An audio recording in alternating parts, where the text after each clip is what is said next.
നേർമൊഴി.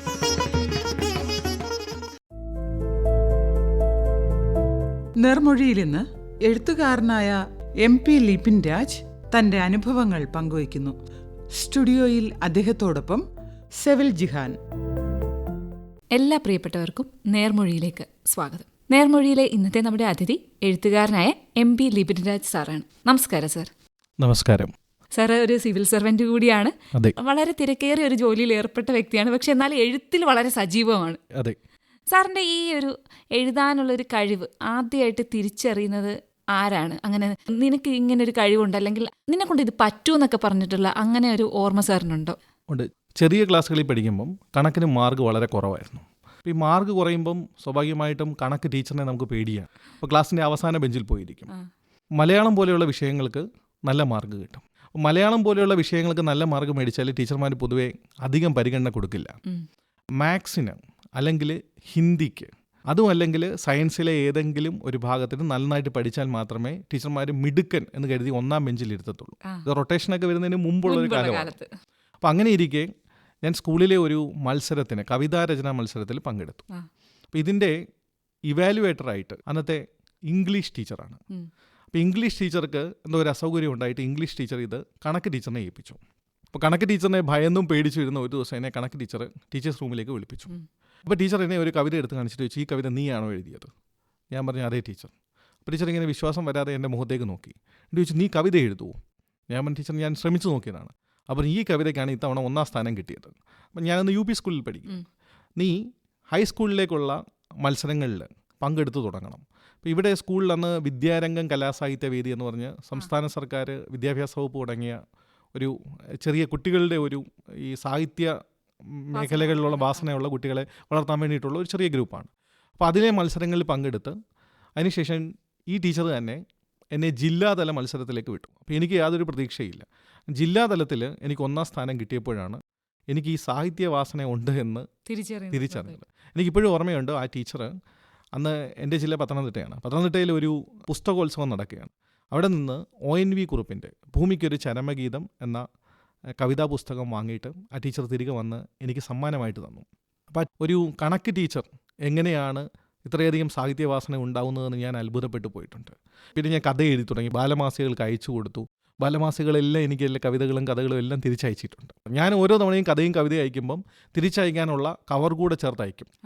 അവസാനം ഞാനിത് മടുത്ത് എൻ്റെ പേരിനൊരു പ്രശ്നമുണ്ട്. MP ലിപിൻ രാജ് എന്നാണ് എൻ്റെ പേര്. ഞാൻ എൻ്റെ പേര് എവിടെ അച്ചടിക്കാൻ കൊടുത്താലും ഈ പേര് തെറ്റിച്ചേ വരത്തുള്ളൂ. അപ്പോൾ ആളുകൾ അടിച്ചു വരികയാണെങ്കിൽ ഒന്നുകിൽ ലിബിൻ എന്നടിക്കും, മലയാള ലിപി എന്നുള്ള ലിപ്പിനാണ് എൻ്റെ അക്ഷരങ്ങൾ, അല്ലെങ്കിൽ ലിജിൻ എന്നടിക്കും, ചിലർ രാജ എന്നതിന് പകരം രാജു എന്നടിക്കും. അപ്പോൾ ഇങ്ങനെ ഒരു തവണ ഞാൻ സംസ്ഥാന സ്കൂൾ കലോത്സവത്തിൽ മത്സരത്തിൽ പങ്കെടുക്കാൻ പോയി. അപ്പോൾ അന്ന് എൻ്റെ വിഷയം പ്രസംഗമായിരുന്നു, പിന്നെ കവിതാരചനയും ഉണ്ട്. അപ്പോൾ എനിക്ക് സമ്മാനം കിട്ടി. അടുത്ത ദിവസത്തെ പത്രത്തിൽ എൻ്റെ പേരടിച്ച് വന്നത് ലിജിൻ രാജു എന്നാണ്.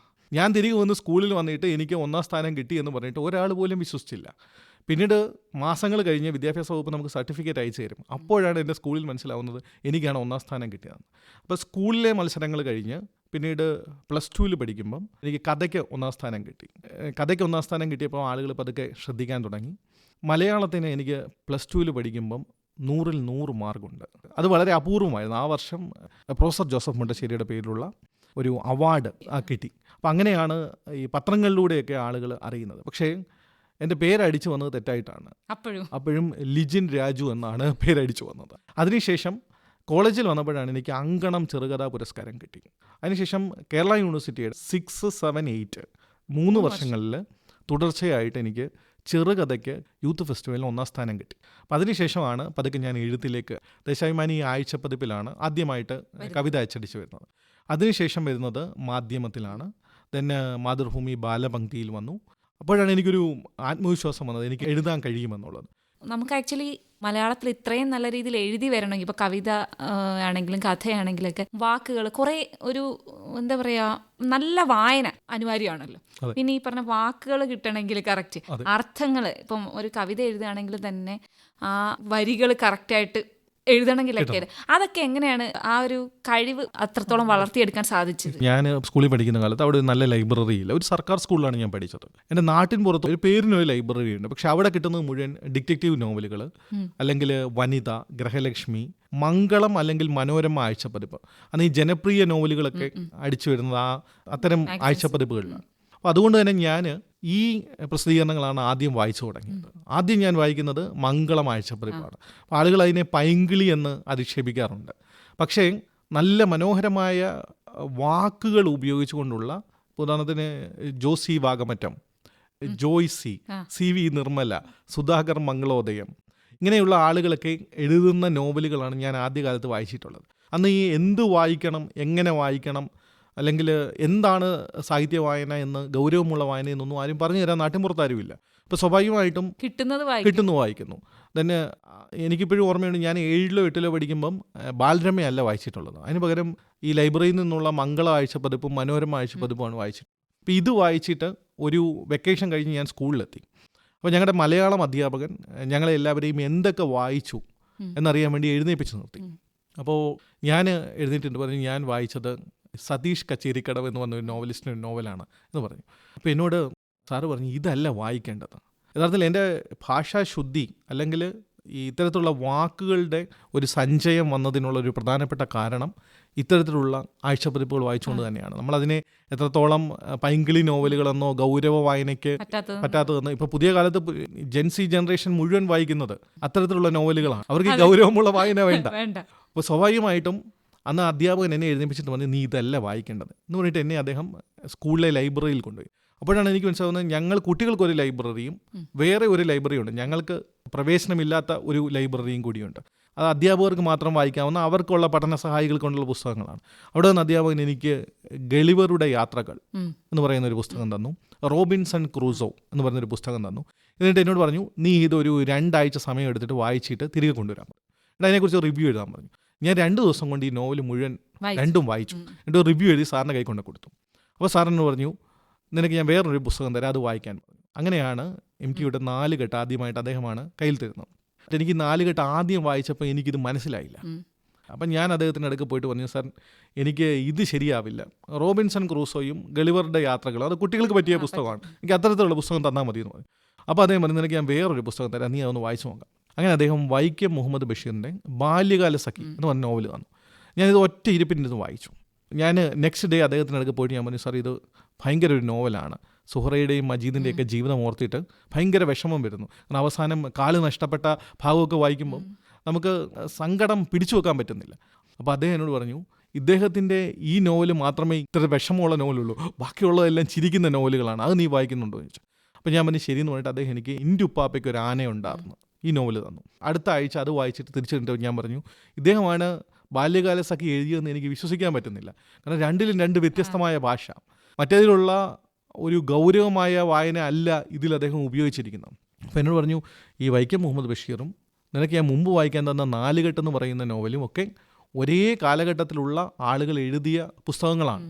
അപ്പം പറഞ്ഞു, നീ ഇത് ഗൗരവമായിട്ട് വായിച്ച് മുന്നോട്ട് വരുമ്പോഴാണ് ഈ മലയാളത്തിലുള്ള നിൻ്റെ അറിവ് കൂടുകയും. അങ്ങനെ ഞാൻ ബഷീർ സമ്പൂർണ്ണ കൃതികൾ എന്ന് പറയുന്ന ഒരു പുസ്തകം മുഴുവൻ വായിച്ചു. അതിനുശേഷം അദ്ദേഹം എനിക്ക് അസുരവിത്ത് തന്നു. 4 കെട്ട് തള്ളിക്കളഞ്ഞ് എനിക്ക് അസുരവിത്ത് ഭയങ്കരമായിട്ട് ഇഷ്ടപ്പെട്ടു. പിന്നീട് ഞാൻ ഇതും തീർത്തിട്ട് തിരിച്ചു ചെന്നപ്പം അദ്ദേഹം എനിക്കൊരു നോവൽ വായിക്കാൻ തന്നു. അതാണ് ഖസാക്കിൻ്റെ ഇതിഹാസം. വായിച്ചിട്ട് അന്ന് രാത്രി എനിക്കൊന്നും മനസ്സിലായില്ല. അപ്പോൾ ഞാൻ നെക്സ്റ്റ് ഡേ അദ്ദേഹത്തിന് അടുക്ക ചെന്ന് പറഞ്ഞു, സാറ് ഇതിനകത്തെ ഭാഷ ഞാൻ ഇന്നേ വരെ അനുഭവിച്ചിട്ടുള്ള ഒരു ഭാഷയല്ല. അപ്പോൾ എന്നോട് പറഞ്ഞു, ഈ നോവലാണ് സാഹിത്യത്തെ 2ആയിട്ട് അടയാളപ്പെടുത്തുന്ന നോവൽ. അപ്പോൾ എന്നോട് അദ്ദേഹം പറഞ്ഞു, ഇങ്ങനെയാണ് നമ്മൾ ഭാഷയെ പുനർനിർമ്മിക്കേണ്ടത്. 4 കെട്ടിൽ നിന്ന് എൻ്റെ ഉപ്പാപ്പയ്ക്ക് ഒരു ആനയുണ്ടായിരുന്നതിലേക്ക് വരുമ്പോൾ, ബാല്യകാല സഖിയിലേക്ക് വരുമ്പോൾ, അവിടെ നിന്നും ഞാൻ ഖസാക്കിൻ്റെ ഇതിഹാസത്തിലേക്ക് വരുമ്പോൾ, അസുരവിത്തിലേക്ക് വരുമ്പോൾ, ഇതെല്ലാം ഡിഫറെൻ്റ് ആയിട്ടുള്ള ഭാഷയാണ്. അദ്ദേഹം അതിനുശേഷം എനിക്ക് 2ാം ഊഴം വായിക്കാൻ തന്നു. 2ാം ഊഴം വായിക്കാൻ നേരത്തെ എന്നോട് പറഞ്ഞു, നീ ഇത് മാത്രം വായിച്ചാൽ പോരാ, ഇതിൻ്റെ കൂടെ വേറെ ഒരു നോവലും കൂടെ വേണം. അത് ഇനി ഞാൻ ഉറങ്ങട്ടെ, PK ബാലകൃഷ്ണൻ്റെ നോവലാണ്.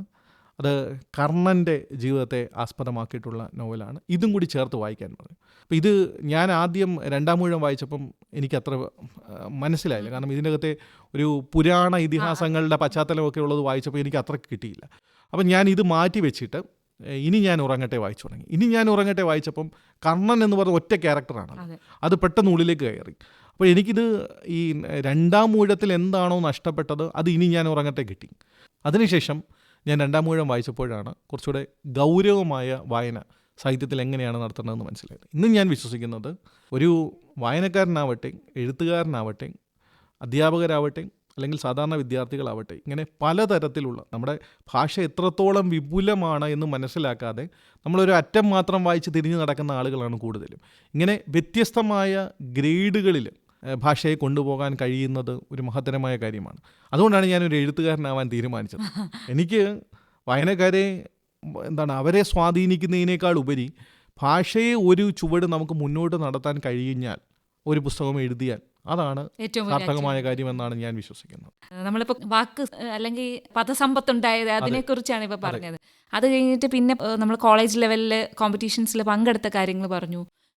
എങ്ങനെയാണ് ഇതിനിടയിൽ സിവിൽ സർവീസിലേക്കൊരു മോഹം ഉണ്ടായത്? സിവിൽ സർവീസ് ആഗ്രഹം മനസ്സിൽ നിറച്ചത് സത്യത്തിൽ സിനിമകളാണ്. ഞാനത് പല ഇൻ്റർവ്യൂവിലും പറഞ്ഞിട്ടുണ്ട്. സുരേഷ് ഗോപിയുടെ സിനിമ, ഭരചന്ദ്രൻ IPS കണ്ടിട്ടും കമ്മീഷണർ കണ്ടിട്ടും ഒക്കെയാണ് ആ സ്റ്റൈലൊക്കെയാണ് നമ്മളെ ആദ്യം ആകർഷിക്കുന്നത്. തന്മാത്ര എന്ന് പറയുന്ന സിനിമയിൽ അതിലും വളരെ കൃത്യമായിട്ട് സിവിൽ സർവീസ് പ്രിപ്പറേഷന് ഒരച്ഛൻ എങ്ങനെയാണ് മകനെ സഹായിക്കുന്നത് നമ്മൾ കൃത്യമായിട്ട് അടയാളപ്പെടുത്തിയിട്ടുണ്ട്. അപ്പോൾ ഇതൊക്കെ നമ്മൾ നിരന്തരം സിനിമകൾ കണ്ടിട്ട് സിനിമകളിലെ ഒരു സ്വാധീനമാണ് സിവിൽ സർവീസ് എന്ന് പറഞ്ഞ ആഗ്രഹം കൊണ്ടുവരുന്നത്. അങ്ങനെ ഞാൻ ആദ്യമായിട്ട് സിവിൽ സർവീസ് പരീക്ഷയ്ക്ക് തയ്യാറെടുക്കുന്നത് കോളേജിൽ വെച്ചിട്ടാണ്. ഞാൻ ട്രിവാൻഡ്രം മാറി വെനസ് കോളേജിലാണ് പഠിച്ചത്. കോളേജിൽ പഠിക്കുന്ന കാലത്ത് അവിടെ സിവിൽ സർവീസിന് പ്രിപ്പയർ ചെയ്യുന്നവരെ കൊണ്ട് മുട്ടിയിട്ട് നടക്കാൻ വയ്യ. കാരണം കോളേജിൽ വരുന്ന ഫസ്റ്റ് ബാച്ചിൽ വരുന്നതിൽ ഒരു 60 പേരിൽ ഏകദേശം 30 പേരും സിവിൽ സർവീസ് പരീക്ഷ എഴുതണമെന്നുള്ള ആഗ്രഹം കൊണ്ട് വരുന്നവരാണ്. അപ്പോൾ അവരവരുടെ ഡ്രീം ചോദിക്കുമ്പോൾ ഈതർ കളക്ടർ, അല്ലെങ്കിൽ പോലീസ് ഓഫീസർ, അല്ലെങ്കിൽ കമ്മീഷണർ, അതുപോലെ ഇൻകം ടാക്സ് ഓഫീസർ എന്നൊക്കെയാണ് എല്ലാവരും പറയുക. അപ്പോൾ ഇത് കണ്ടപ്പോഴത്തേക്ക് ഞാൻ ഭയന്നു പോയി. കാരണം ഇവർക്കിടയിൽ എങ്ങനെയാണ് സിവിൽ സർവീസ് എന്ന് പറഞ്ഞ ആഗ്രഹമായിട്ട് മുന്നോട്ട് പോകാൻ പറ്റുക? അപ്പം ഞാൻ ലൈബ്രറിയിൽ ചെന്ന് സ്ഥിരമായിട്ട് വായിക്കാൻ തുടങ്ങി. അപ്പം അന്ന് അവിടെ തെക്കൻ തിരുവിതാംകൂറിൽ നിന്നുള്ളൊരു ഗുണമണി സാറ്, അദ്ദേഹം അവിടുത്തെ ലൈബ്രറിയനാണ്. അപ്പോൾ അദ്ദേഹം ഞാനിങ്ങനെ സ്ഥിരം വായിക്കുന്നത് കണ്ടപ്പം അദ്ദേഹം എനിക്ക് പുസ്തകങ്ങൾ തരാൻ തുടങ്ങി. കാരണം ലൈബ്രറിയിൽ നിന്ന് ഒരു പുസ്തകമേ വീട്ടിൽ കൊണ്ടുപോകാൻ സമ്മതിക്കത്തുള്ളൂ. അപ്പം ഞാൻ പലപ്പോഴും എനിക്ക് 2-3 പുസ്തകങ്ങൾ കൊണ്ടുപോകണമെന്നുള്ളതുകൊണ്ട് അദ്ദേഹം അത് എനിക്ക് പെർമിഷൻ തന്നു. ഒരു ഫസ്റ്റ് ഇയർ ആയപ്പോൾ എൻ്റെ ആഗ്രഹം ശരിക്കും ഉറപ്പിച്ചെടുത്തു. സെക്കൻഡ് ഇയർ ആയപ്പോൾ എനിക്ക് ഈ പരീക്ഷ എഴുതിയേ മതിയാവുന്നായി. തേർഡ് ഇയർ ആയപ്പോഴത്തേക്ക് ഞാൻ എൻ്റെ തയ്യാറെടുപ്പുകൾ കുറച്ചുകൂടെ വിപുലമാക്കാൻ തുടങ്ങി. ഇങ്ങനെ തയ്യാറെടുപ്പുകൾ നടത്തിയെങ്കിലും ഇപ്പോൾ ഏത് പരീക്ഷയിൽ എഴുതാനൊരു മീഡിയം വേണം. അപ്പോൾ അത് ഞാൻ ഉറപ്പിച്ചിരുന്നു. പബ്ലിക് അഡ്മിനിസ്ട്രേഷൻ ആവും എൻ്റെ സബ്ജക്റ്റ്, അല്ലെങ്കിൽ ഹിസ്റ്ററി. പക്ഷെ എന്ത് മീഡിയത്തിൽ എഴുതണം ഇതായിരുന്നു. കാരണം പബ്ലിക് അഡ്മിനിസ്ട്രേഷനിലും ഹിസ്റ്ററിയിലും മലയാളത്തിൽ മെറ്റീരിയൽസ് അവൈലബിൾ ആണ്. സ്വാഭാവികമായിട്ട് ഞാൻ എഴുതി തുടങ്ങി. ഒരു 3 മണിക്കൂർ സമയം വെച്ച് തുടക്കം തൊട്ട് അവസാനം വരെ ഒരു മോഡൽ ടെസ്റ്റ് എഴുതി. അപ്പോൾ എഴുതി നോക്കിയപ്പോഴാണ് എനിക്ക് മനസ്സിലായത് മലയാളത്തിലാണ് കൂടുതൽ വേഗത്തിൽ പേജുകൾ എഴുതാൻ പറ്റുന്നത്. സിവിൽ സർവീസ് പരീക്ഷ എന്നത് ഒരു പേജുകളുടെ പരീക്ഷയും കൂടിയാണ്. നിങ്ങൾ എത്രത്തോളം കൂടുതൽ പോയിന്റുകൾ കുറഞ്ഞ സമയത്തിനുള്ളിൽ എഴുതുന്നു എന്നുള്ളൊരു പ്രധാനപ്പെട്ട ഘടകമാണ്. അപ്പോൾ മലയാളത്തിൽ എനിക്ക് കൂടുതൽ പേജ്, അതായത് 1 മണിക്കൂറിൽ മലയാളത്തിൽ എനിക്ക് 8 പേജ് വരെ എഴുതാൻ പറ്റും. ഞാൻ സ്വാഭാവികമായിട്ടും മലയാളത്തെ അങ്ങനെ തിരഞ്ഞെടുത്തു, മലയാളത്തിൽ എഴുതി. അങ്ങനെയാണ് സിവിൽ സർവീസിലേക്ക് കടന്നു വരുന്നത്. എനിക്ക് തോന്നുന്നു ഇപ്പോഴത്തെ സമയത്ത് ഒരുപാട് കോച്ചിങ് സെന്റേഴ്സ് ഉണ്ട്, നമ്മളെ ഗൈഡ് ചെയ്യാൻ ഒരുപാട് കാര്യങ്ങളുണ്ട്. ആ കാലഘട്ടത്തിൽ ആക്ച്വലി നമുക്ക് ഈ പറഞ്ഞ റിസോഴ്സും പരിമിതമാണ്. പിന്നെ എന്ത് പഠിക്കണം, എന്ത് പഠിക്കണ്ട, അല്ലെങ്കിൽ ഇതിനകത്ത് എങ്ങനെ ഫോക്കസ് ചെയ്ത് പഠിക്കണം, അങ്ങനത്തെ ഒക്കെ കുറെ കൺഫ്യൂഷൻ ഉണ്ട്. കാരണം ഇപ്പൊ നമ്മൾ എടുത്ത് വായിക്കുന്ന പുസ്തകം തന്നെയാണോ ഇതിന് പഠിക്കുന്നതെന്ന് പോലും നമുക്ക് ഗൈഡ് ചെയ്യാൻ ആളില്ലാത്ത. അപ്പൊ സാറിനെ ആരാണ് അത്തരത്തിൽ ഹെൽപ്പ് ചെയ്ത്? ഇതൊരു പ്രധാനപ്പെട്ട ഘടകം. നിങ്ങൾ ഏത് തരത്തിലുള്ള ആളുകളുമായിട്ടാണ് ഇടപഴകുന്നത്, ഇതിനകത്ത് എത്രത്തോളം കാലം നിങ്ങൾ നീണ്ടു നിൽക്കുന്നു എന്നുള്ളത് വളരെ പ്രധാനപ്പെട്ട. കൺസിസ്റ്റൻസി ഒരു പ്രധാനപ്പെട്ട ഘടകം. ഈ കഴിഞ്ഞ വർഷത്തെ ലിസ്റ്റിൽ IPS യോഗ്യതയുള്ള ഒരാൾ, അദ്ദേഹം എന്നെ വന്ന് കണ്ടപ്പോൾ അദ്ദേഹം പറഞ്ഞത് 5 വർഷമായിട്ട് അദ്ദേഹം സിവിൽ സർവീസിന് വേണ്ടി പഠിക്കുകയാണ്. അപ്പോൾ അദ്ദേഹം പറയുകയാണ് തുടക്കകാലത്ത് ഉണ്ടായിരുന്ന ഒരാൾ പോലും ഇപ്പോൾ അദ്ദേഹത്തോടൊപ്പം ഇല്ല. പക്ഷേ റാങ്ക് കിട്ടിക്കഴിഞ്ഞപ്പോൾ ഈ ഉപേക്ഷിച്ച് പോയ ആളുകളെല്ലാം അദ്ദേഹത്തെ വിളിച്ച് അഭിനന്ദിക്കാൻ തുടങ്ങി. ഇത് എൻ്റെ കാര്യത്തിലും സംഭവിച്ചിട്ടുണ്ട്. ഞാൻ കോളേജിൽ പഠിക്കുമ്പം സിവിൽ സർവീസ് ക്ലബ്ബ് എന്ന് പറഞ്ഞാൽ ഞങ്ങളൊരു ഗ്രൂപ്പ് ഉണ്ടാക്കി, സിവിൽ സർവീസിന് പഠിക്കാൻ താല്പര്യമുള്ള ആളുകളുടെ ഗ്രൂപ്പ്. അതുകൊണ്ട് എനിക്ക് വലിയ മെച്ചമുണ്ടായി. കാരണം ഒരു ചെറിയ ബുക്ക് 80 രൂപയുടെ സിവിൽ സർവീസിൻ്റെ എല്ലാ വിഷയങ്ങളിലെ സിലബസ് അടങ്ങിയ ഒരു പുസ്തകം ഞങ്ങളുടെ ഗ്രൂപ്പിനുള്ളിൽ അവിടെ വന്ന ഒരു കുട്ടിയാണ് ഞങ്ങൾക്ക് വേണ്ടിയിട്ട് തന്നത്. അതേപോലെ ഹിന്ദു വായിക്കണം എന്നുള്ളത് അന്ന് ഹിന്ദു വായിക്കേണ്ട ഒരു വലിയൊരു കാരണമാണ്. ഇന്ന് പക്ഷേ ഹിന്ദു ഒരു കാരണമല്ല. കാരണം ഹിന്ദുവിൽ വരുന്ന വാർത്തകളും കറണ്ട് അഫേഴ്സും ഒക്കെ ഇന്ന് മെറ്റീരിയലായിട്ട് ഇത് കമ്പൈൽ ചെയ്ത് എല്ലാവർക്കും കിട്ടും. അപ്പോൾ ഈ ഹിന്ദു വായിക്കണമെന്ന് ആ ഗ്രൂപ്പിൽ വരുന്നൊരു കുട്ടിയാണ് പറയുന്നത്. വേറൊരു കുട്ടി പറഞ്ഞു ഹിന്ദു പ്രയാസമാണെങ്കിൽ ഇന്ത്യൻ എക്സ്പ്രസ് വായിച്ചു തുടങ്ങണം, അതിനുശേഷം ഹിന്ദുവിലേക്ക് പോയാൽ മതി. ഇങ്ങനെ ഒരു ഗ്രൂപ്പ് ഉണ്ടായിരുന്നത് വളരെയേറെ സഹായിച്ചിട്ടുണ്ട്. പക്ഷേ ആ ഗ്രൂപ്പിലുണ്ടായിരുന്ന പലരും ഇടയ്ക്ക് വെച്ചിട്ട് നിർത്തിയിട്ട് പോയി. ഞങ്ങളൊക്കെ കണ്ടിന്യൂ ചെയ്തു. അതിലെ ആരൊക്കെ ഉണ്ടായിരുന്നോ അവരെല്ലാം ഉന്നതമായ സ്ഥാനങ്ങളിൽ സർവീസിലെത്തി. അതേസമയം അതിന് താഴെയുള്ള ഒരു ചെറിയ ഗ്രൂപ്പിനെ, ഞങ്ങളുടെ ജൂനിയേഴ്സ് ആയിട്ടുള്ള ഒരു ഗ്രൂപ്പിനെ കൂടെ കൊണ്ടുവന്നു. അതിലുള്ളവർക്കും സിവിൽ സർവീസ് കിട്ടിയെന്നുള്ളതാണ്. പക്ഷേ എന്ത് വായിക്കണം എന്ത് വായിക്കണ്ട അത് ഞങ്ങൾ പിന്നീട് കോച്ചിങ്ങിന് വേണ്ടി ഇറങ്ങുന്ന സമയത്താണ് മനസ്സിലാവുന്നത്. അന്ന് ഇത്തരത്തിലുള്ള ഈ കോച്ചിങ് അക്കാഡമികൾ ഇത്രയധികം വലിയ ചാർജ് ചെയ്യുന്നൊന്നുമില്ല. അന്ന് Kerala state civil service academy മാത്രമേ ഉള്ളൂ. അന്ന് ഇവിടെ ഈ പ്രൈവറ്റ് കോച്ചിങ് ഇൻസ്റ്റിറ്റ്യൂട്ടുകൾ വിരലിലെണ്ണാവുന്ന മാത്രമേ ഉള്ളൂ. പക്ഷെ അന്ന് ഇത്രയൊന്നും ഫീസില്ല. കാരണം സിവിൽ സർവീസ് പ്രിപ്പറേഷന് യഥാർത്ഥത്തിൽ ഇത്രയധികം ഉയർന്ന ഫീസ് കൊടുത്ത് പഠിക്കേണ്ട യാതൊരു ആവശ്യവുമില്ല. ചില നല്ല ടെസ്റ്റ് സീരീസുകൾ, ഓൺലൈനിലുള്ള മെറ്റീരിയൽ, ഇതെല്ലാം കൂടി ആയാലും നിങ്ങൾക്ക് ഒരു സിവിൽ സർവീസ് പ്രിപ്പറേഷന് വേണ്ടിയിട്ട് എനിക്ക് തോന്നുന്നു ഒരു 10,000 തൊട്ട് ഒരു 25,000 വരെ അത്രമേ ഒരു വർഷത്തേക്ക് 2 വർഷത്തേക്ക് ചിലവാക്കാവും. ഇവിടെ ചെയ്യുന്നതെന്ന് വെച്ചാൽ ഒരാൾ സിവിൽ സർവീസ് പഠിക്കാൻ വേണ്ടി തിരുവനന്തപുരത്തേക്ക് വരുന്നു, അവർ ഹോസ്റ്റലിൽ താമസിക്കുന്നു, അവരുടെ ഭക്ഷണം, എന്നിട്ട് അവർ ഇഷ്ടംപോലെ ആവശ്യമില്ലാത്ത പുസ്തകങ്ങളെല്ലാം വാങ്ങിച്ച്, ഓരോ അഡ്വർടൈസ്മെൻറ്റിൽ കാണുന്ന പുസ്തകങ്ങളെല്ലാം വാങ്ങിച്ചു വെക്കുന്നു. ഇപ്പോൾ ഇൻഫർമേഷൻ ഓവർലോഡായി. ഇതിൽ യഥാർത്ഥത്തിൽ ഒരു ഗ്രാമപ്രദേശത്തുള്ളൊരു കുട്ടി ഇൻ്റർനെറ്റ് ഓപ്പൺ ചെയ്ത് വെച്ചിട്ട് ഇൻ്റർനെറ്റിലൂടെ കിട്ടാവുന്ന ബുക്സിലൂടെ കിട്ടാവുന്ന, ഫ്രീ ബുക്സിലൂടെ കിട്ടാവുന്ന, ഫ്രീ മെറ്റീരിയൽസിലൂടെ കിട്ടാവുന്ന കറണ്ട് അഫേഴ്സ് ഇൻ്റർനെറ്റിൽ ലഭ്യമാണ്. അതിനുവേണ്ടി നമ്മൾ എല്ലാ ദിവസവും പത്രം വായിച്ചാലേ പത്രം വാങ്ങി നോട്ട്സ് തയ്യാറാക്കേണ്ട യാതൊരു ആവശ്യം ഇന്നത്തെ കാലത്തിൽ. ഇന്ന് കുറച്ചുകൂടി എല്ലാവർക്കും തുറന്നു കിട്ടുന്ന ഒരു ജനാധിപത്യപരമായ ഒരു മത്സരത്തിലേക്ക് സിവിൽ സർവീസ് മാറിക്കഴിഞ്ഞു.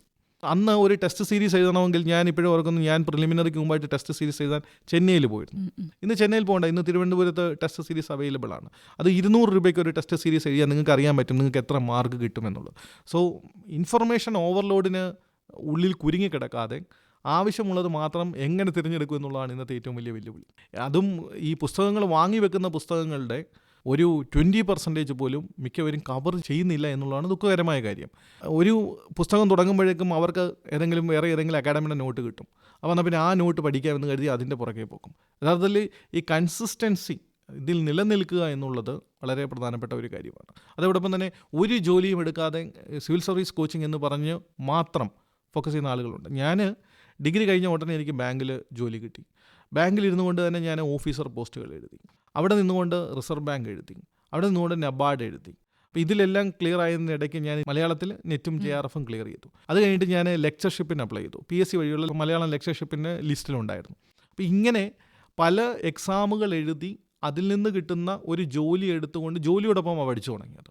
അപ്പോൾ ഇത് എനിക്ക് UPSCയുടെ ഇൻ്റർവ്യൂ ബോർഡിന് പോയപ്പം ഇൻ്റർവ്യൂ ബോർഡിന് നമ്മളെക്കുറിച്ച് ഒരു പ്രതിപത്തി ഉണ്ടാവാൻ ഇത് വളരെയേറെ സഹായിക്കും. കാരണം നിങ്ങൾ ഡിഗ്രി കഴിഞ്ഞതിന് ശേഷം ഒരു ജോലിക്കും പോവാതെ നിങ്ങൾ പൂർണ്ണ സമയം കോച്ചിങ് എന്ന് പറഞ്ഞ് നിന്നിട്ട് നിങ്ങൾക്ക് കിട്ടുന്നില്ല എങ്കിൽ, അല്ലെങ്കിൽ ഒരു പക്ഷേ നിങ്ങളൊരു ചാൻസിൽ ഇൻ്റർവ്യൂവിന് പോകുമ്പം ഇത്രയും കാലം നിങ്ങൾ നഷ്ടപ്പെടുത്തി കളഞ്ഞു എന്ന് ഇൻ്റർവ്യൂ ബോർഡ് ചോദിച്ചാൽ നമ്മുടെ മുമ്പിൽ ഒരു ഉത്തരവില്ല. അപ്പോൾ പൂർണ്ണമായിട്ടും രക്ഷിതാക്കളുടെ തണലിൽ സിവിൽ സർവീസ് കോച്ചിങ്ങിന് നിൽക്കുന്നതിനോട് എനിക്ക് യോജിപ്പില്ല. ഒരു ജോലി കണ്ടെത്തി ജോലിയിൽ കയറിയതിന് ശേഷം കുറച്ച് സമ്പാദിച്ച ശേഷം എക്സാമിന് വേണ്ടിയിട്ട് തയ്യാറെടുത്തതിന് ശേഷം പിന്നീട് ഒരു വർഷമൊക്കെ നിങ്ങൾ അല്ലെങ്കിൽ ഒരു 6 മാസം ജോലി എടുക്കാതിരിക്കുന്നതുകൊണ്ട് കുഴപ്പമില്ല. പക്ഷെ എനിക്ക് അന്നത്തെ സാഹചര്യത്തിൽ ജോലി ഉപേക്ഷിക്കാൻ പറ്റത്തില്ലായിരുന്നു. കാരണം എനിക്ക് ഫർദർ കോച്ചിങ് മുന്നോട്ട് കൊണ്ടുപോകണമെങ്കിൽ ഈ പൈസ വേണം. കാരണം ഈ പുസ്തകങ്ങൾ മേടിക്കണം. അന്ന് ഇൻ്റർനെറ്റിൻ്റെ കോസ്റ്റ് വളരെ കൂടുതലാണ്. നമ്മൾ ഏതെങ്കിലും ഇൻ്റർനെറ്റ് കഫേയിൽ പോയിരുന്ന് ഈ പ്രിൻ്റ് എല്ലാം എടുക്കണം. ഒരു പ്രിൻറ്റിന് അന്ന് 10 രൂപയാണ്. അന്നും മലയാളം നോട്ട്സ് അവൈലബിൾ അല്ലാത്തത് കൊണ്ട് അവിടെ ഇരുന്ന് മലയാളത്തിലുള്ള നോട്ട്സ് തയ്യാറാക്കി അതിൻ്റെ ഫോട്ടോ കോപ്പി എടുക്കണമെങ്കിൽ നല്ല ചിലവുണ്ട്. പ്രിപ്പറേഷൻ്റെ കാര്യമായിരുന്നു നമ്മൾ പറഞ്ഞുകൊണ്ടിരുന്നത്. വളരെയധികം കഠിനാധ്വാനത്തിലൂടെ മൊത്തം വിഷയങ്ങളും എഴുതി പാസ്സായി 224 എന്നുള്ളൊരു മികച്ച വിജയം നേടാൻ സാധിച്ചു. ഈ സർവീസിൽ പ്രവേശിച്ച ശേഷം പിന്നീട് സജീവമായിട്ട് സർവീസിനൊപ്പം തന്നെ എഴുത്തിൽ വളരെ സജീവമായി. ഇങ്ങനെയുള്ള ഒരു സർവീസിൽ സമയം എങ്ങനെയാണ് കണ്ടെത്തുന്നത് എഴുതാൻ? ഞാൻ സിവിൽ സർവീസുകാരനെ അതൊരു എനിക്ക് ജീവിക്കാനുള്ളൊരു ജോലിയാണ്. അതേസമയം എഴുത്താണ് എൻ്റെ ഒരു പാഷൻ. മലയാള ഭാഷയെ അല്ലെങ്കിൽ ഇംഗ്ലീഷ് ഭാഷ, ഞാൻ ഇംഗ്ലീഷിലും എഴുതുന്നുണ്ട്. അപ്പോൾ ഈ ഭാഷയെ എങ്ങനെ മുന്നോട്ട് നയിക്കാൻ പറ്റുന്ന രീതിയിലുള്ള എഴുത്ത് എങ്ങനെ ഉണ്ടാവും? യഥാർത്ഥത്തിൽ ഞാൻ ബാങ്കിൽ ഇരുന്നപ്പോഴാണ് സിവിൽ സർവീസ് പരീക്ഷയ്ക്ക് തയ്യാറെടുത്തുകൊണ്ടിരുന്നത്. ബാങ്കിൽ ഞാൻ ഓഫീസറായിരുന്നു. ഇപ്പോൾ രാവിലെ 9 മണി തൊട്ട് പലപ്പോഴും വൈകുന്നേരം 9 മണി വരെ നീണ്ടുപോകുന്ന തിരക്കേറിയ ഒരു ജോലിയാണ് ബാങ്കിങ് ജോലി. അപ്പോൾ അതിൽ നിന്ന് സിവിൽ സർവീസ് തയ്യാറെടുക്കുക എന്ന് പറയുന്നത്, സമയം കണ്ടെത്തുക എന്ന് പറയുന്നത് വളരെ ബുദ്ധിമുട്ടാണ്. അന്ന് ശനിയാഴ്ചകളിലും ബാങ്കുണ്ട്. അപ്പം ഞായറാഴ്ച ഒറ്റ ദിവസമേ ഉള്ളൂ വായിക്കാനുള്ള ദിവസം. അപ്പോൾ ഇത് എന്നെ സംബന്ധിച്ച് ആദ്യ സമയത്ത് ഒരു വലിയ ചലഞ്ചായിരുന്നു. സോ ഞാൻ ഇതിനുവേണ്ടി സമയം കണ്ടെത്തിയേ പറ്റുള്ളൂ. അങ്ങനെ ഞാൻ 9 മണിക്ക് ഓഫീസിൽ നിന്ന് വന്നു കഴിഞ്ഞാൽ 10 മണിക്കുള്ളിലെല്ലാം ഭക്ഷണമെല്ലാം കഴിച്ച് തയ്യാറെടുത്തിട്ട് 10 മണി തൊട്ട് 3 മണി വരെ ഇരുന്ന് പഠിക്കും. 3 മണിക്ക് കിടന്നിട്ട് രാവിലെ 7 മണിക്ക് എഴുന്നേൽക്കും. ഇതായിരുന്നു എൻ്റെ അന്നത്തെ ഷെഡ്യൂൾ. എനിക്ക് ആദ്യത്തെ സിവിൽ സർവീസ് പരീക്ഷ കിട്ടിയില്ല. വന്ന് ഞാൻ കടുത്ത ഡിപ്രഷനിലായിരുന്നു. ആ സമയത്താണ് ഞാൻ ഈ 10 മണി തൊട്ട് 3 മണി വരെ എന്നുള്ളൊരു സൈക്കിൾ ഉണ്ടാക്കി വെച്ചത്. അതിൽ തന്നെ പാഠം 1 ആത്മവിശ്വാസം. അതെ, അതൊരു ബെസ്റ്റ് സെല്ലറായിരുന്നു. ആ പുസ്തകം എനിക്ക് തോന്നുന്നു ഈ പറഞ്ഞ പോലെ ബെസ്റ്റ് സെല്ലറായിരുന്നു. ഒരുപാട് പേർക്ക് ഇഷ്ടമുള്ളൊരു പുസ്തകം. അതിനെക്കുറിച്ച് ഒന്ന് പറയാം. അത് ഞാൻ ആക്ച്വലി എൻ്റെ ചെറുപ്പത്തിലുണ്ടായിരുന്ന ഒരു ആഗ്രഹം 60 വയസ്സിന് ശേഷം ഒരു പുസ്തകം മലയാളത്തിലെ പ്രോമിനൻ്റായ 2 പബ്ലിഷർമാർ, പ്രസാധകർ പ്രസിദ്ധീകരിക്കണം എന്നുള്ളതായിരുന്നു എൻ്റെ ഒരു വലിയ ആഗ്രഹം. എൻ്റെ 23-ാമത്തെ വയസ്സിൽ മാതൃഭൂമി എൻ്റെ ആദ്യത്തെ പുസ്തകം പ്രസിദ്ധീകരിച്ചു. 24-ാമത്തെ വയസ്സിൽ DC ബുക്സ് എൻ്റെ 2ാമത്തെ പുസ്തകം പ്രസിദ്ധീകരിച്ചു. അപ്പോൾ എൻ്റെ വലിയൊരു ആഗ്രഹം വളരെ കുറഞ്ഞ വയസ്സിലേ നടന്നു. പക്ഷെ എന്നാലും എനിക്കൊരു നോവൽ എഴുതണം എന്നുള്ളതായിരുന്നു എൻ്റെ ഒരു വലിയ ആഗ്രഹം. അങ്ങനെയാണ് ഞാൻ മാർഗരീറ്റ എന്ന് പറയുന്ന ആദ്യത്തെ നോവൽ എഴുതുന്നത്. വളരെയേറെ തയ്യാറെടുപ്പുകളോടുകൂടിയാണ്. ഏകദേശം ഒരു 7-8 വർഷത്തെ പഠനത്തിന് ശേഷമാണ് മാർഗരീറ്റ എഴുതുന്നത്. ഒരു 4-5 തവണ എഡിറ്റ് ചെയ്തു. പലപ്പോഴും ഈ പുസ്തകം ഉപേക്ഷിച്ചാലോ എന്ന് തോന്നിയ അവസരങ്ങളുണ്ട്. ഫൈനൽ എഡിറ്റിൽ വരെ ഏകദേശം ഒരു 40 പേജോളം ഞാൻ വെട്ടിക്കളഞ്ഞു. അങ്ങനെ സൂക്ഷ്മമായിട്ട് എഡിറ്റിംഗ് ഒക്കെ നടത്തി ആണ് മാർഗരീറ്റ പുറത്തിറക്കുന്നത്. മാർഗരീറ്റയ്ക്ക് ആ വർഷത്തെ പത്മരാജം നോവൽ പുരസ്കാരം കിട്ടി. മാർഗരീറ്റയ്ക്ക് തന്നെ നൂറനാട് ഹനീഫ് നോവൽ പുരസ്കാരം കിട്ടി. അതിനുശേഷം മാതൃഭൂമി തന്നെ ആനയും പുലിയും ഇല്ലാത്ത കഥ എന്ന് പറഞ്ഞൊരു ബാലസാഹിത്യ പുസ്തകം പ്രസിദ്ധീകരിച്ചു. എങ്ങനെയാണ് ഈ ആ ഒരു ഐഡിയ പിന്നെ ഇപ്പം ഇതിലേക്ക് വന്നത്? ബാലസാഹിത്യത്തിൽ വരാൻ കാരണം ഞാൻ ഈ കൊച്ചുകുട്ടികളുമായിട്ട് ഇൻട്രാക്ട് ചെയ്യുമ്പം ഇവരുടെ കയ്യിലുള്ള പുസ്തകങ്ങളിലെല്ലാം ആനയും പുലിയും ഒക്കെ ഉള്ളതാണ്, മൃഗങ്ങളാണ് മുഴുവൻ. പക്ഷെ ഇവരുടെ കയ്യിലെ കഥകളിലെല്ലാം മൃഗങ്ങൾ സംസാരിക്കുന്നുണ്ട്. ഇവർ വളർന്നു വന്നിട്ട് ഒരു UP സ്കൂളിലൊക്കെ എത്തുമ്പോഴാണ് ഇവർക്ക് മനസ്സിലാവുന്നത് ഇവരുടെ ചുറ്റിനുമുള്ള മൃഗങ്ങളൊന്നും സംസാരിക്കില്ല. അപ്പം ഞാൻ ഈ ആനയും പുലിയും ഇല്ലാത്ത ഒരു കഥ, ഈ കഥയിൽ മൃഗങ്ങളൊന്നും പാടില്ല എന്ന് കരുതിയിട്ട് ഞാൻ ചെറുപ്പകാലത്ത് ഞാൻ നടന്ന വഴികളെക്കുറിച്ചുള്ള ഒരു പുസ്തകമാണ്. കുട്ടിക്കാലത്തെ എൻ്റെ സ്കൂൾ അനുഭവങ്ങളാണ് ആ പുസ്തകത്തിൽ. തന്നെ മറ്റൊരു പുസ്തകം എഴുതിയ തീന്മേശക്കുറിമാനം. അത് ഈ സിവിൽ സർവീസിൻ്റെ ഭാഗമായിട്ട് പല സ്ഥലങ്ങളിൽ ട്രെയിനിങ്ങിന് പോകുമ്പോൾ ഏകദേശം 350ഓളം സ്ഥലങ്ങളിൽ പോയി ട്രെയിനിങ്ങിൻ്റെ ഭാഗമായിട്ട്. പല സ്ഥലങ്ങളിൽ നിന്ന് പല ഭക്ഷണങ്ങൾ കഴിച്ചു.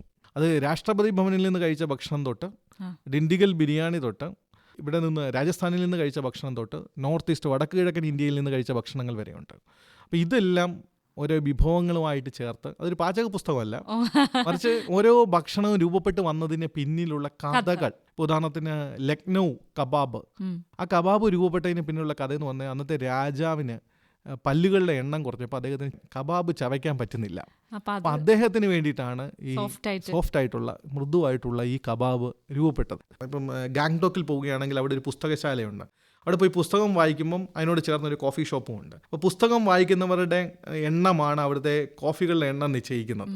അപ്പോൾ യഥാർത്ഥത്തിൽ ഇങ്ങനത്തെ പല വ്യത്യസ്തമായ കാര്യങ്ങൾ ഉൾപ്പെടുത്തിയിട്ടാണ് തീന്മേശക്കുറിമാനം. ഇതിലിപ്പം ആക്ച്വലി ഭാരത് ദർശനിലാണെങ്കിൽ ഒരുപാട് സ്റ്റേറ്റുകളിൽ പോകുമല്ലോ. ഇപ്പൊ പറഞ്ഞ പോലെ തന്നെ ഇതൊക്കെ ആക്ച്വലി കുറിച്ച് വെക്കാറുണ്ടോ? ഇത് എല്ലാ ദിവസവും ഞാൻ ഡയറി എഴുതാറുണ്ട്. ഈ ഡയറിയിലെ ഓരോരോ അനുഭവങ്ങൾ എടുത്തിട്ടാണ് പുസ്തകങ്ങൾ എഴുതും. വടക്ക് കിഴക്കൻ ഇന്ത്യയിൽ പോകുമ്പം ആസാമിലെ അനുഭവങ്ങൾ എഴുതും. പിന്നീട് അതിനകത്ത് ഭക്ഷണത്തെക്കുറിച്ചൊരു ഭാഗം കാണും. ഉദാഹരണത്തിന് ഞാൻ വളരെയേറെ ഇഷ്ടപ്പെടുന്ന ഒരു ഭക്ഷണമാണ് മോമോസ്. ആദ്യമായിട്ട് കഴിച്ചത് സിവിൽ സർവീസ് ട്രെയിനിങ്ങിൻ്റെ ഭാഗമായിട്ട് ഡൽഹിയിൽ പോയി JNU ക്യാമ്പസിൽ പോകുമ്പം ആണ്, അവിടെ നിന്നാണ് മോമോസ് കഴിക്കുന്നത്. പിന്നീട് നോർത്ത് ഈസ്റ്റിൽ പോകുമ്പോൾ വടക്കിഴക്കൻ ഇന്ത്യയിൽ പോകുമ്പോൾ അവിടെ മോമോസ് വളരെ വ്യാപകമാണ്. അതിനുശേഷം ട്രെയിനിങ്ങിൻ്റെ ഭാഗമായിട്ട് ഭൂട്ടാനിൽ പോയപ്പോൾ അവിടുത്തെ മോമോസ് വ്യത്യസ്തമാണ്.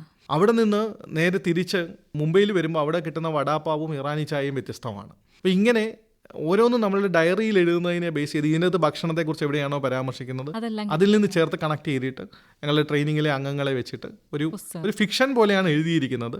പക്ഷേ അതൊരു നോൺ ഫിക്ഷൻ പുസ്തകമാണ്. അതുപോലെ കൗമാരക്കാരെ കുറിച്ച് അടുത്തിടെ ഒരു പുസ്തകം വളരെ ശ്രദ്ധിക്കപ്പെട്ട ഒരു പുസ്തകമാണ്. അതിൻ്റെ തീം എന്ന് പറയുന്നത് നമ്മുടെ കൗമാരക്കാർ പലതരത്തിലുള്ള പ്രശ്നങ്ങളിൽ അകപ്പെട്ട് കിടക്കുകയാണ്. ഇപ്പോൾ ലഹരി ആവാം, സൈബർ ബുള്ളിങ് ആവാം, ട്രോൾസ് ആവാം, അവർ തന്നെ പുറത്തു പറയാൻ പറ്റാത്ത പല പ്രശ്നങ്ങളും ആയിരിക്കാം. ഇപ്പോൾ ഈ മാനസികാരോഗ്യം എന്ന് പറയുന്നത് അല്ലെങ്കിൽ മെൻ്റൽ ഹെൽത്ത് അവരെല്ലാം എല്ലാവരെയും ബാധിക്കുന്നുണ്ട് വ്യാപകമായിട്ട് പല കാരണങ്ങൾ കൊണ്ട്. അപ്പോൾ ഇപ്പോൾ സാറ് പറഞ്ഞ പോലെ ലഹരി ഓരോ കാര്യങ്ങൾ പറഞ്ഞു. അതുപോലെ അപ്പം ഒരു സ്റ്റഡി അല്ലെങ്കിൽ ഒരു പഠനം നടത്താറുണ്ട്. ഇപ്പം പുസ്തകങ്ങൾ എഴുതുന്നതിന് മുമ്പായിട്ട് ഇത് ഏത് തരത്തിലുള്ള ഒരു ഓഡിയൻസിനാണ് ഇഷ്ടപ്പെടുക എന്നതിനെ പറ്റിയും ഒരു ജനറൽ ഓഡിയൻസിനെ വായിച്ചാൽ മനസ്സിലാവണം എന്നുള്ളതാണ്. ഇപ്പോൾ ഉദാഹരണത്തിന് തീന്മേശക്കുറിമാനം എന്ന് പറയുന്ന പുസ്തകം ഏറ്റവും കൂടുതൽ വായിച്ചിട്ടുള്ളത് വീട്ടമ്മമാരാണ്. അതിന് കാരണം അത് സിവിൽ സർവീസിലെ ഭക്ഷണത്തെക്കുറിച്ചാണ് പുസ്തകമെങ്കിലും അതിനകത്ത് എന്തൊക്കെ വിഭവങ്ങളുണ്ട് എന്ന് അറിയാനുള്ള ഒരു ആകാംക്ഷ പലരെയും ആകർഷിച്ചിട്ടുണ്ട്. ഏത് പുസ്തകം എഴുതുന്നതിന് മുമ്പേ അങ്ങനെ ഒരു തയ്യാറെടുപ്പ് നടത്തും. ഇപ്പോൾ ഉദാഹരണത്തിന് ഏറ്റവും പുതിയ DC ബുക്സിൻ്റെ കാപ്പി കുരുപ്പ് എന്ന് പറയുന്ന പുസ്തകം അത് പ്രസിദ്ധീകരിക്കുന്ന സമയത്ത് അതിന് മുമ്പായിട്ട് ഇത് കൗമാരക്കാരൻ നേരിടുന്ന പ്രശ്നങ്ങൾക്ക് വേണ്ടിയിട്ടുള്ളൊരു പരിഹാരം. അതേസമയം ഒരു കുട്ടിക്ക് ഇത്തരത്തിലുള്ള കൗമാരക്കാരുടെ പ്രശ്നങ്ങളിൽ നിന്ന് പുറത്തു കടക്കാനുള്ള 18 അപൂർവ കാപ്പിക്കുരുക്കൾ കിട്ടുന്നതും ആ കാപ്പിക്കുരു ഉപയോഗിച്ചിട്ട് കാപ്പി ഉണ്ടാക്കിയാൽ ആ പ്രശ്നത്തിൽ നിന്ന് പുറത്തു കടക്കാം എന്നുള്ളതാണ് ഈ പുസ്തകത്തിൻ്റെ ഒരു തീം. പിന്നെ ഈ എഴുതണമെന്ന് ആഗ്രഹമുള്ളവരോടായിട്ട് സാറിന് പറയാനുള്ളത് എന്താണ്? എന്നോട് മലയാളത്തിലെ എഴുത്തുകാരനായ ഷിഹാബുദ്ദീൻ പൊയ്ത്തുകടവ് അദ്ദേഹം പറഞ്ഞ ഒരു വാക്യം മാത്രമേ ഞാൻ പറയത്തുള്ളൂ. എന്നോട് 2 പേരാണ് എഴുത്തിൻ്റെ കാര്യത്തിൽ എനിക്ക് ഉപദേശം നൽകിയിട്ടുണ്ട്. ഒരു സിവിൽ സർവീസ് ഉദ്യോഗസ്ഥനാണ്. അദ്ദേഹം എന്നോട് പറഞ്ഞത് ലിവിൻ്റെ ഈ എഴുത്തിൻ്റെ ശൈലി ഞാൻ ഈ ഫയൽ നോട്ടുകൾ എഴുതുന്നത് കണ്ടിട്ടാണ്. പലപ്പോഴും ഞാൻ ചില സമയങ്ങളിൽ ഇപ്പം റിസർവേഷൻ റോസ്റ്റർ എന്നെഴുതുമ്പോൾ ഞാൻ ഒരു തവണ എൻ്റെ താഴെ ഉണ്ടായിരുന്ന സ്റ്റാഫ് അത് തെറ്റിച്ചെഴുതി. അപ്പം ഞാൻ അതിലെഴുതി റിസർവേഷൻ റോസ്റ്ററിനെ റോസ്റ്റ് ചെയ്യരുത്. അപ്പോൾ ഇതൊക്കെ ഞാനിങ്ങനെ ഈ ഫയൽ നോട്ട് എഴുതുന്നത് കണ്ടപ്പോഴാണ് അദ്ദേഹം എന്നോട് പറഞ്ഞത് നീ നല്ല പുസ്തകങ്ങൾ എഴുതണം. 2 സിവിൽ സർവീസ് ഉദ്യോഗസ്ഥനെ പോലെ തന്നെ എഴുത്തുകാരനായ ഷിഹാബുദ്ദീൻ പൊയ്ത്തുകടവിനോട് പറഞ്ഞു എല്ലാ ദിവസവും എന്തെങ്കിലും എഴുതുക. അത് നമ്മുടെ മൂർച്ച കൂട്ടുന്ന ഒരു കാര്യമാണ്. ഇനി ഞാൻ പറഞ്ഞ പോലെ തുടക്കകാലത്ത് ബാലപ്രസിദ്ധീകരണങ്ങൾ എനിക്ക് കവറുകൾ തിരിച്ചയച്ചിട്ടുണ്ട്. ഒരു കാലത്ത് ഞാൻ മാതൃഭൂമിയിലെ ബാലപംക്തിയിലൊക്കെ കഥ വരാതെ വളരെയേറെ വിഷമിച്ചിട്ടുണ്ട്. എന്നേക്കാൾ നന്നായിട്ട് അത്ര ഇല്ലാത്ത കഥകൾ വായിച്ചാൽ നമുക്ക് തോന്നുന്ന കഥകളൊക്കെ പലപ്പോഴും അച്ചടിച്ച് വന്നിട്ടുണ്ട്. പക്ഷെ അതൊരു കാലഘട്ടത്തിൻ്റെ ഒരു പ്രത്യേകതയാണ്. ആ കാലഘട്ടം മാറി അടുത്ത കാലഘട്ടം വരുമ്പോൾ പുസ്തകങ്ങൾ വരും. ഇപ്പം ഞാനിങ്ങനെ അവസാനം തീരുമാനിച്ചാണ് 60ാമത്തെ വയസ്സിൽ ഇനി പബ്ലിഷ് ചെയ്യാൻ മതി. അതും ഞാൻ എൻ്റെ ആദ്യത്തെ 2 പുസ്തകങ്ങൾ പ്രസിദ്ധീകരിക്കുമ്പോഴും ഞാനൊരു സിവിൽ സർവീസ് ബാക്ക്ഗ്രൗണ്ട് ഒളിപ്പിച്ച് വെച്ചിട്ടാണ് ഞാൻ ഈ പുസ്തകങ്ങൾ അയക്കുന്നത്. കാരണം നിങ്ങളൊരു സിവിൽ സർവീസുകാരനായിട്ട് എഴുത്തുകാരനാവുന്നത് ഒരുപക്ഷെ ആ രീതിയിൽ ആളുകൾ നിങ്ങളുടെ പുസ്തകങ്ങൾ വായിച്ചേക്കും. പക്ഷേ നിങ്ങളൊരു എഴുത്തുകാരനായിട്ട് നിലനിൽക്കുമ്പോൾ ആളുകൾ ആദ്യം അറിയുന്നത് നിങ്ങളുടെ എഴുത്തിൻ്റെ കാമ്പാണ്. അതാണ് ഏറ്റവും പ്രധാനപ്പെട്ടത്. സോ അതുകൊണ്ട് തന്നെ നിങ്ങളുടെ കാമ്പ് തെളിയിക്കാനുള്ള പ്രവർത്തനം തുടങ്ങിക്കൊണ്ടേയിരിക്കുക. ഇതാണ് എനിക്ക് പറയാനുള്ളത്. അപ്പോൾ എന്താണെങ്കിലും ഈ തിരക്കേറിയ ഒരു ഷെഡ്യൂളിനിടയിലും നമ്മുടെ ഈ പരിപാടിയിൽ വന്ന് പങ്കെടുത്ത് ഒരുപാട് എഴുത്തിൻ്റെ അനുഭവങ്ങളും ഒപ്പം തന്നെ ജീവിതാനുഭവവും നമ്മളോട് പങ്കുവച്ചു. അതിന് പ്രത്യേകം നന്ദി അറിയിക്കുകയാണ്. Thank you so much. Thank you. നേർമൊഴിയിൽ ഇതുവരെ കേട്ടത് എഴുത്തുകാരനായ MP ലിപിൻ രാജുമായുള്ള അഭിമുഖം. സ്റ്റുഡിയോയിൽ അദ്ദേഹത്തോടൊപ്പം സെവിൽ ജിഹാൻ. നേർമൊഴി സമാപിക്കുന്നു.